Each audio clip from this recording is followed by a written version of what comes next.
जय गणेश, जय हनुमान, जय सीताराम, जय गौरी शंकर भगवान, जय माता दी। ओम नमो भगवते वासुदेवाय। श्रीमद् भागवत पुराण की जय।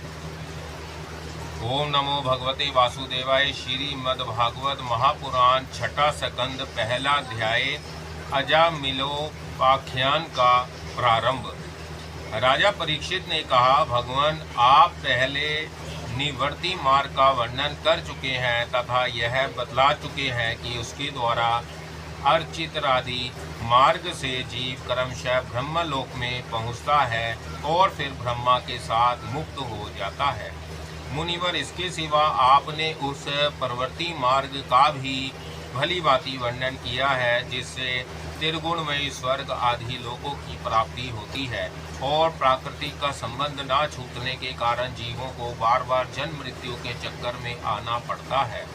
आपने यह भी बतलाया कि अधर्म करने से अनेक नरकों की प्राप्ति होती है और उसका विस्तार से वर्णन भी किया। आपने उस प्रथम मनवंतर का वर्णन किया जिसके अधिपति स्वयंभू मनु थे। साथ ही प्रिय व्रत और उतानपाद के वंशों तथा चरित्रों का एवं दीप वर्ष समुद्र पर्वत नदी उद्यान और विभिन्न द्वीपों के वृक्षों का भी निरूपण किया।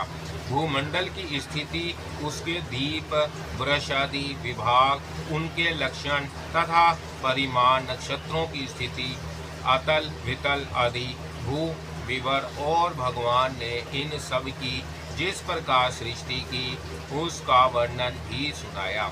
महाभाग, अब मैं वह उपाय जानना चाहता हूँ कि जिसके अनुष्ठान से मनुष्यों को अनेकानेक भयंकर यातनाओं से पूर्ण नरकों में ना जाना पड़े। आप कृपा करके उसका उपदेश कीजिए। श्री सुखदेव जी ने कहा, मनुष्य मन, वाणी और शरीर से पाप करता है।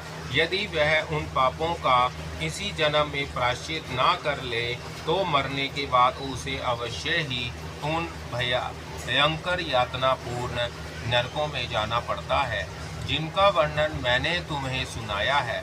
इसलिए बड़ी सावधानी और सजगता के साथ रोग एवं मृत्यु के पहले ही शीघ्र से शीघ्र पापों की गुरुता और लघुता पर विचार करके उनका प्रायश्चित कर डालना चाहिए। जैसे मर्मज्ञ चिकित्सक रोगों का कारण और उनकी गुरुता लघुता जानकर झटपट उनकी चिकित्सा कर डालता है। राजा परीक्षित ने पूछा, भगवान, मनुष्य राजदंड, समाज दंड आदि लौकिक और शास्त्रोक्त नरक गमन आदि पारलौकिक कष्टों से यह जानकर भी कि पाप उसका शत्रु है, पाप वासनाओं से विवश होकर बार बार वैसे ही कर्मों में प्रवृत्त हो जाता है, ऐसी अवस्था में उसके पापों का प्रायश्चित कैसे संभव है? मनुष्य कभी तो प्रायश्चित आदि के द्वारा पापों से छुटकारा पा लेता है, कभी फिर उन्हें ही करने लगता है। ऐसी स्थिति में मैं समझता हूँ कि जैसे स्नान करने के बाद धूल डाल लेने के कारण हाथी का स्नान व्यर्थ हो जाता है, वैसे ही मनुष्य का प्रायश्चित करना भी व्यर्थ ही है।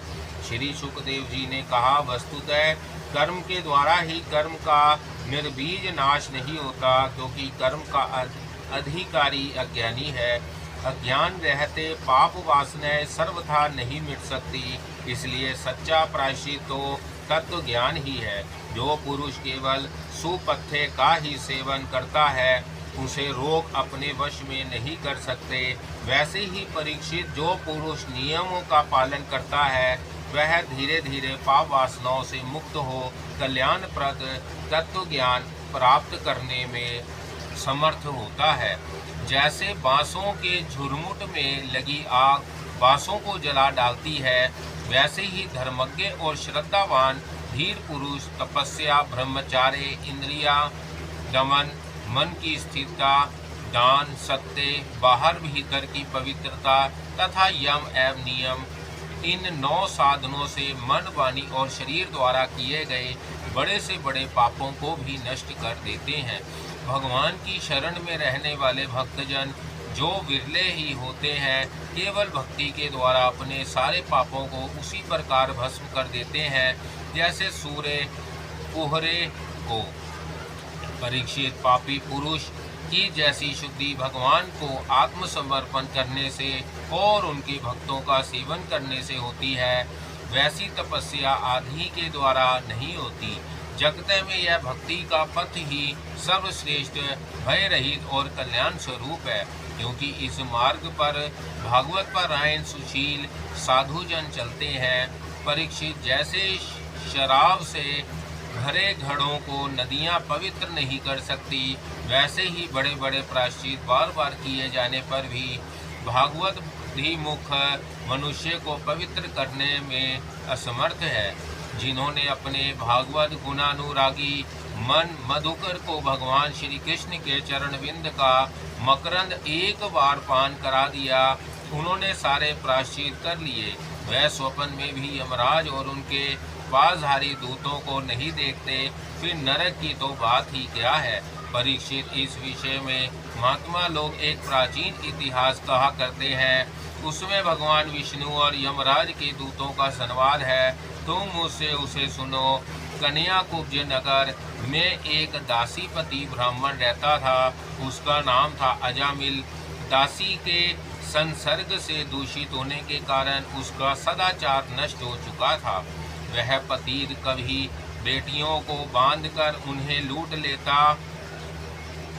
बटोइयों को बांधकर उन्हें लूट लेता, कभी लोगों को जुए के छल से हरा देता, किसी का धन धोखाधड़ी से ले लेता तो किसी का चुरा लेता।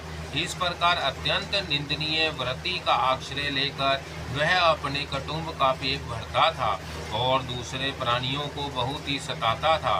परीक्षित, इसी प्रकार वह वहां रहकर दासी के बच्चों का लालन पालन करता रहा।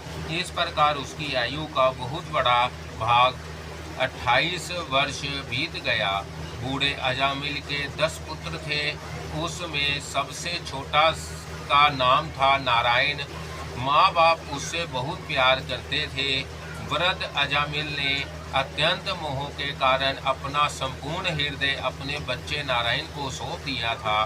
वह अपने बच्चे की तोतली बोली सुन सुनकर तथा बाल सुलभ खेल देख देख कर फूटा नहीं समाता था। अजामिल बालक के स्नेह बंधन में बंध गया था। जब वह खाता तब उसे भी खिलाता, जब पानी पीता तो उसे भी पिलाता। इस प्रकार वह अतिशय मूढ़ हो गया था। उसे इस बात का पता ही ना चला कि मृत्यु मेरे सिर पर आ पहुंची है। वह मूर्ख उसी प्रकार अपना जीवन बिता रहा था कि मृत्यु का समय आ पहुंचा। अब वह अपने पुत्र बालक नारायण के संबंध में ही सोचने विचारने लगा।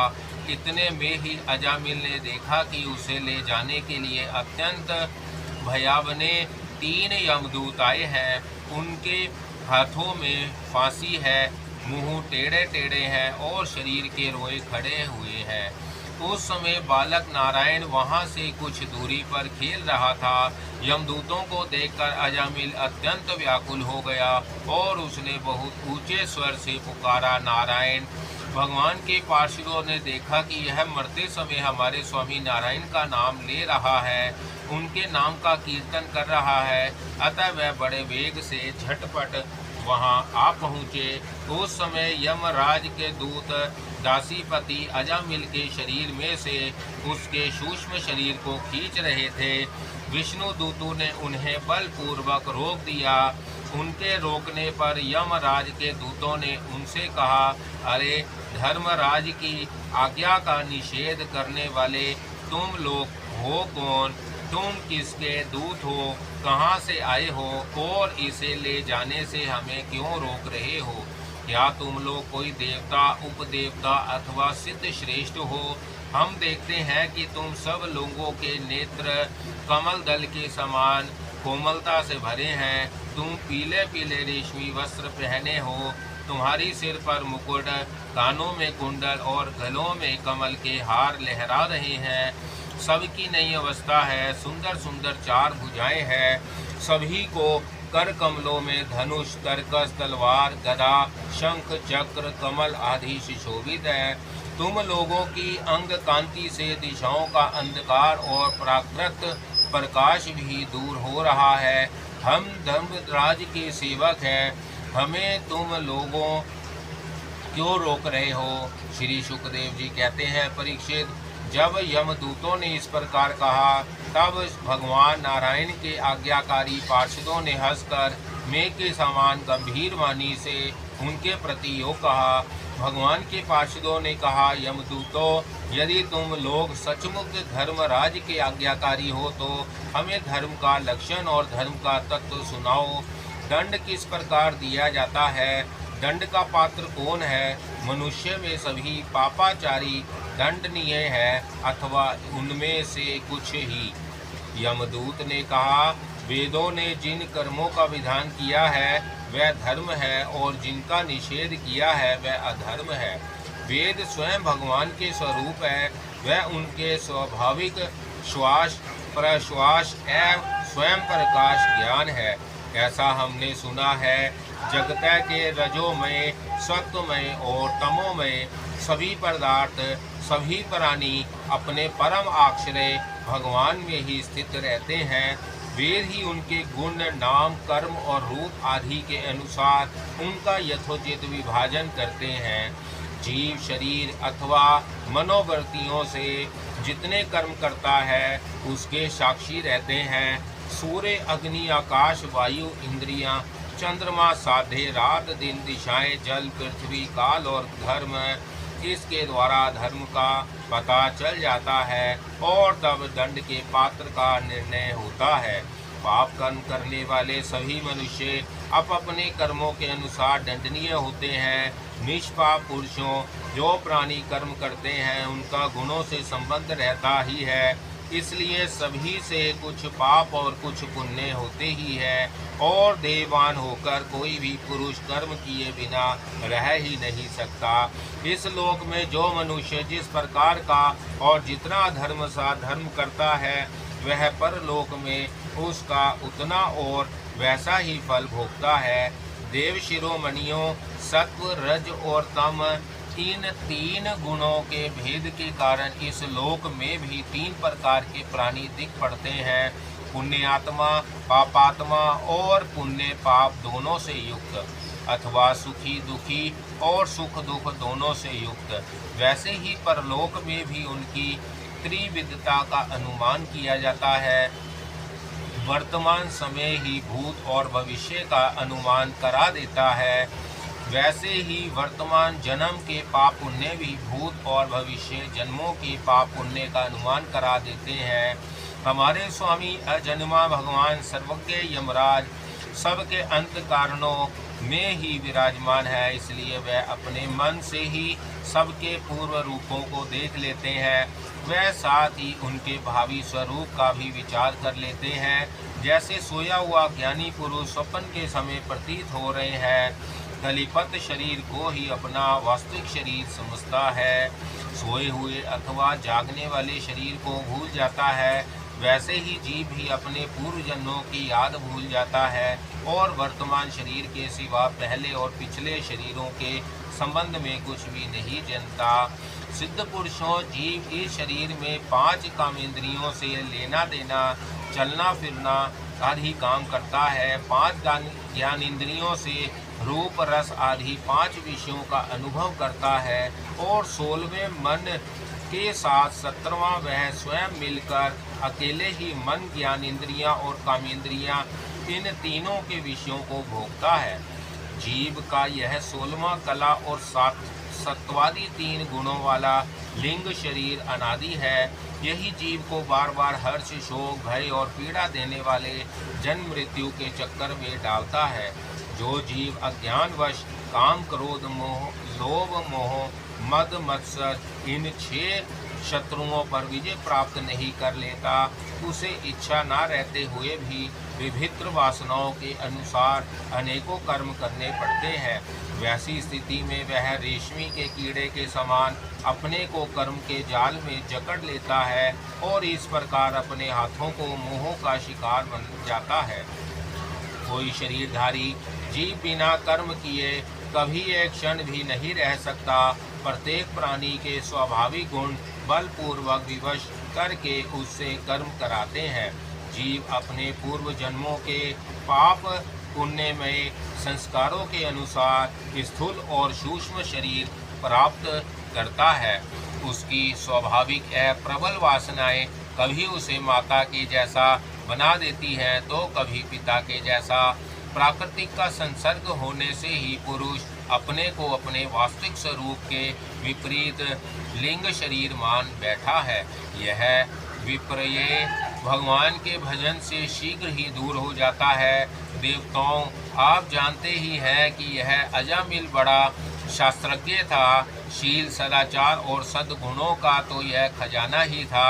ब्रह्मचारी, विनय, जितेंद्रिया, सत्यनिष्ठा, मंत्रवेता और पवित्र भी था। इसने गुरु, अग्नि, अतिथि और वृद्ध पुरुषों की सेवा की थी। अहंकार तो इसमें ना ही था ही नहीं। यह समस्त प्राणियों का हित चाहता, उपकार करता, आवश्यकता के अनुसार ही बोलता और किसी के गुणों में दोष नहीं ढूंढता था। एक दिन यह ब्राह्मण अपने पिता के आदेशानुसार वन में गया और वहां से फल, फूल, समिधा तथा कुश लेकर घर के लिए लौटा। लौटते समय इसने देखा कि एक भ्रष्ट शूद्र जो बहुत ही कामी और निर्लज है, शराब पीकर किसी वैश्या के साथ विहार कर रहा है। वैश्या भी शराब पीकर मतवाली हो रही है। नशे के कारण उसकी आंखें नाच रही हैं। वह अर्धनग्न अवस्था में हो रही है। वह शूद्र उस वैश्या के साथ कभी गाता, कभी हंसता और कभी तरह तरह की चेष्टाएं करके उसे प्रसन्न करता है। निष्पाप पुरुषों शूद्र की भुजाओं में अंग आदि कामोदीप्त वस्तुएं लगी हुई थी और वह उनसे उस उल्टा का लिंगन कर रहा था। अजामिल उन्हें इस अवस्था में देखकर सहसा मोहित और काम के वश हो गया। यद्यपि अजामिल ने अपने धैर्य को और ज्ञान के अनुसार अपने काम वेग से विचलित मन को रोकने की बहुत चेष्टाएं की, परंतु पूरी शक्ति लगा देने पर भी वह अपने मन को रोकने में असमर्थ रहा। उस वैश्या को निमित्त बनाकर काम पिशाच ने अजामिल के मन को ग्रस लिया। इसकी सदाचार और शास्त्र संबंधी चेतना नष्ट हो गई। अब यह मन ही मन उसी वैश्या का चिंतन करने लगा और अपने धर्म से विमुक्त हो गया। अजामिल सुंदर सुंदर वस्त्र, आभूषण आदि वस्तुएं जिनसे वह प्रसन्न होती ले आता, यहाँ तक कि इसने अपने पिता की सारी संपत्ति देकर भी उसी उल्टा को रिझाया। यह ब्राह्मण उसी प्रकार की चेष्टा करता जिससे वह वेश्या प्रसन्न हो। उस स्वच्छ चरणी उल्टा की तिरछी चितवन ने इसके मन को ऐसा लुभा लिया कि इसके लिए अपनी कुलीन नवयुक्ति और विवाहित पत्नी तक का परित्याग कर दिया। इसके पाप की भी भला कोई सीमा है। यह कुबुद्धि न्याय से अन्याय से जैसे भी जहाँ कहीं भी धन मिलता वहीं से उठा लाता। उस वेश्या के बड़े कुटुंब का पालन करने से ही यह व्यस्त रहता। इस पापी ने शास्त्रज्ञ का उल्लंघन करके सब छंदाचरण किया है। यह सत्पुरुषों के द्वारा निंदित है। इसने बहुत दिनों तक वेश्या के मल समान अपवित्र अत्र से अपना जीवन व्यतीत किया है। इसका सारा जीवन ही पापमय है। इसने अब तक अपने पापों का कोई प्रायश्चित ही भी नहीं किया है। इसलिए अब हम इस पापी को दंड पाणी भगवान यमराज के पास ले जाएंगे।